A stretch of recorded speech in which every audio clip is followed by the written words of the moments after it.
একদিন না যেতেই লালমনিরহাট সীমান্তে আবারও গুলি চালালো ভারতীয় সীমান্তরক্ষী বাহিনী বিএসএফ।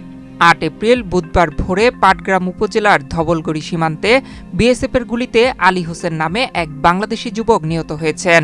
এ ঘটনায় সীমান্ত এলাকায় উত্তেজনা বিরাজ করছে। নিহত আলী হোসেন পাটগ্রাম উপজেলার জংরা ইউনিয়নের ধবলগড়ি গ্রামের বাসিন্দা এবং আব্দুল গফুরের ছেলে। করোনা বা যে কোনো ভাইরাসের এগেইনস্টে ফাইট মানি ব্যাকট্রলের লেফট রাইট। ঘটনার প্রতিবাদ জানিয়ে পতাকা বৈঠকের আহ্বান জানিয়েছে বর্ডার গার্ড বাংলাদেশ বিজিবি।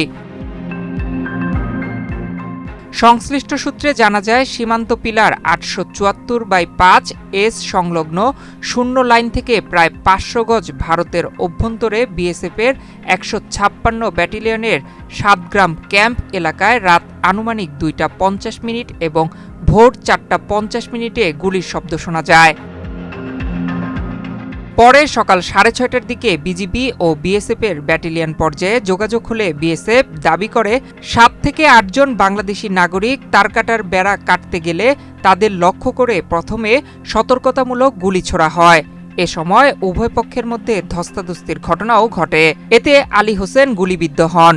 পরে বিএসএফ সদস্যরা তাকে উদ্ধার করে ভারতীয় হাসপাতালে পাঠালে সেখানে চিকিৎসক তাকে মৃত ঘোষণা করেন। ৬১ বিজিবির তিস্তা ব্যাটালিয়নের অধিনায়ক লেফটেন্যান্ট কর্নেল সৈয়দ ফজলে মুনিম ঘটনার সত্যতা নিশ্চিত করে জানান, বিষয়টি বিস্তারিতভাবে যাচাই বাছাই করা হচ্ছে। একই সঙ্গে ব্যাটালিয়ন ও সেক্টর কমান্ডার পর্যায়ে স্পষ্ট মনিটরিংয়ের উদ্যোগ নেওয়া হয়েছে। এর আগে ৬ এপ্রিল একই উপজেলার রহমতপুর সীমান্তে বিএসএফের গুলিতে মিজানুর রহমান মিজান নামে আরেক যুবক আহত হন। তিনি ধান খেতে ঘাস কাটতে গেলে বিএসএফ সদস্যরা তাকে লক্ষ্য করে রাবার বুলেট ছোড়ে। গুরুতর আহত অবস্থায় তাকে উদ্ধার করে প্রথমে পাটগ্রাম উপজেলা স্বাস্থ্য কমপ্লেক্সে এবং পরে রংপুর মেডিকেল কলেজ হাসপাতালে ভর্তি করা হয়। ডেস্ক রিপোর্ট, বাংলাদেশ প্রতিদিন।